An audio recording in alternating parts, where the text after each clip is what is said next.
So, hello everyone, this is Kickstart at a new show here on the EDUKWEST network.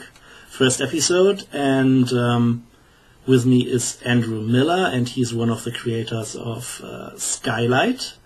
And glad to have you on the show, Andrew, in the morning. Thank you. And good morning. Good morning. So, just to give you a short idea about what Kickstarted will be, as I said, it's a new show. We will do probably one episode per week, and we will focus on one interesting project on a website called Kickstarter.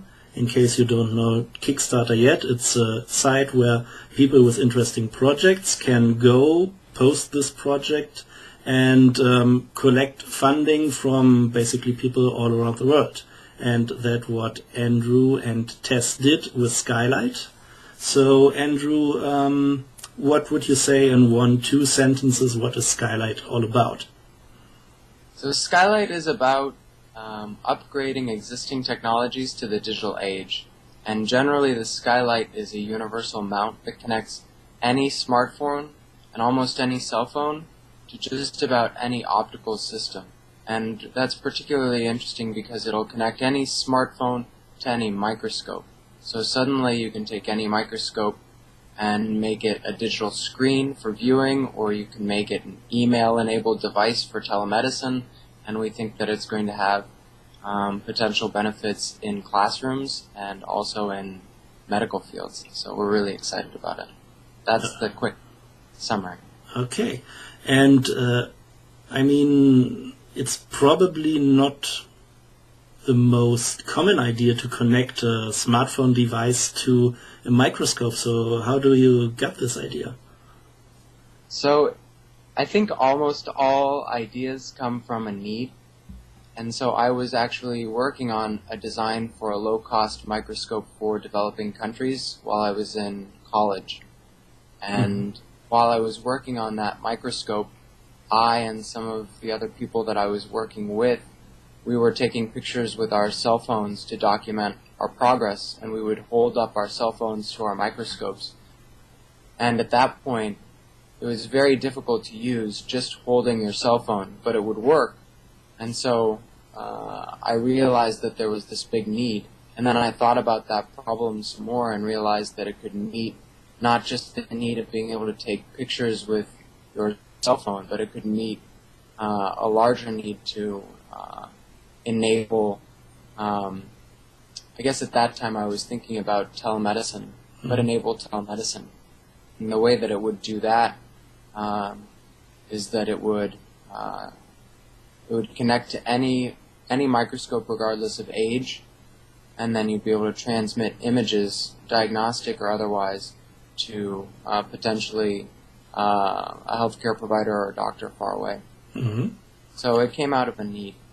But I was also lucky enough to be thinking about that general problem. I guess it's not too common to find someone who's excited about designing microscopes, but that's what I'm doing. Okay.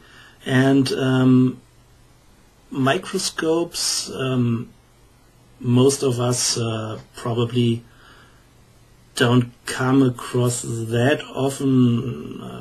Maybe in school, yes, I can remember that for a short period I always wanted to have a microscope as kid. But what is really the important role that a microscope plays in the whole picture of medicine and stuff like this? Okay, I think I want to answer this question in 3 parts. First, I want to explain that it also works with other devices that may be more common around the house. Okay. And then I want to talk about how it'll work with microscopes in schools, and then I want to talk about how it'll work with microscopes in medicine, and why we're excited about it working with microscopes in particular. Okay. So the SkyLight will connect to almost any optical device. What it does is it mounts onto an eyepiece. So anything with a cylindrical shaped eyepiece that is small enough to fit inside of our SkyLight device, which is 1.75 inches, will work. And so it will work with spotting scopes if you're interested in birding, and there are a lot of people that own spotting scopes, or telescopes if you want to be viewing things with your children. And so that's pretty cool.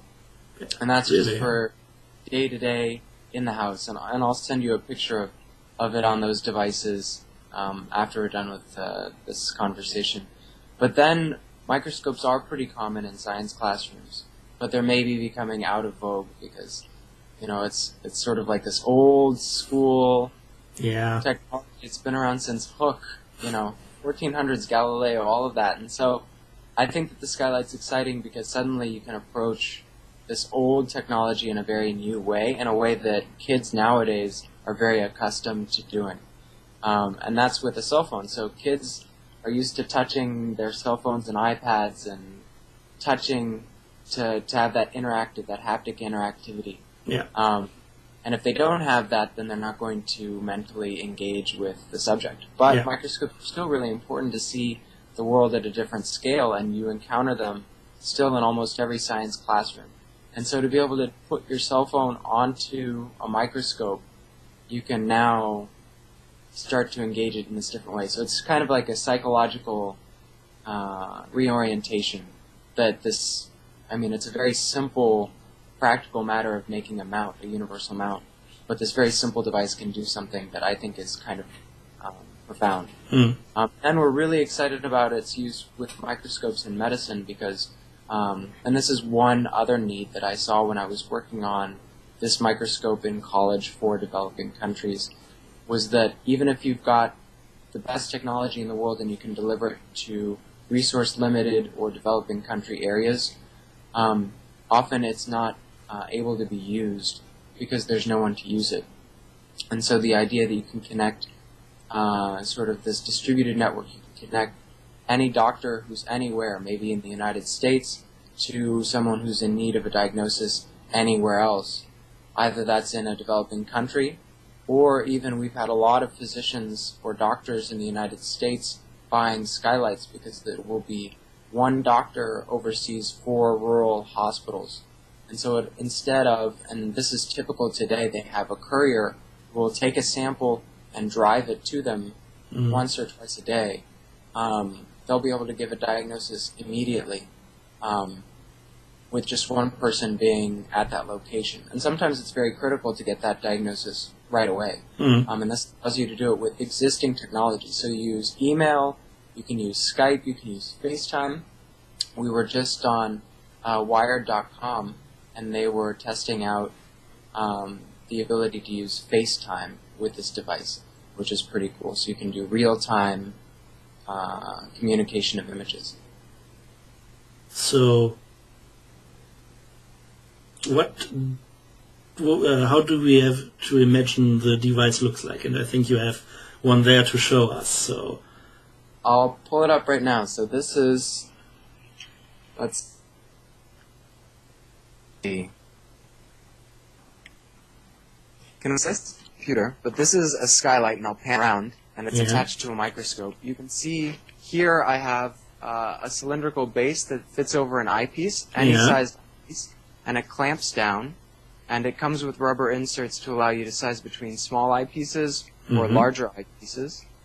And then you have your cell phone mounts on this flat part here, and then this is live, but you can slide, I'll need 2 hands, but you can slide the cell phone up and down like that, and then you can slide the cell phone left and right like that until it centers over the image. And it's actually very simple. All it does is hold your cell phone steady over the eyepiece of the microscope. So this is, what we're looking at is the base of a dragonfly wing. And we can see these are the hairs on the side of that dragonfly wing. But it's very simple to set up, and then from here I can take a picture and then I can email that picture pretty easily.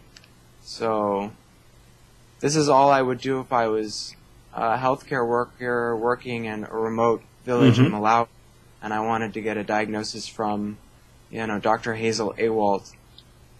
This is all I would have to do. Wow. Was that all on the right view? Was that all centered on the SkyLight? Yeah. We saw perfectly those little parts of the wing. And, what's really fascinating about it that you're using basically technology that is nowadays widely available.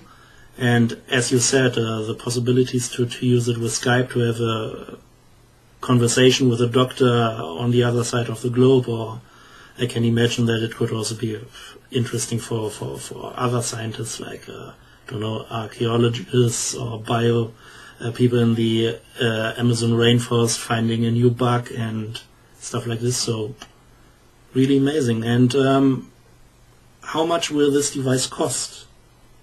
So the device, we're looking at selling it for $60, and that's how much it costs if you go on to Kickstarter today to purchase one. But then we're also using part of the proceeds from the $60 sale of the device to fund our 5-to-1 program. Mm-hmm. So because we think that it'll make important progress in science education and global health, we're donating 1 SkyLight for every 5 that are purchased. Right. So, and that's pretty cool. And Tess is in charge of that program. So if anybody's interested in a donated SkyLight for either science education or for global health, just send us an email. And you can find our email on our website, which is www.skylightscope.com. Okay. Anywhere else where people can find you? Social media, Facebook, Twitter?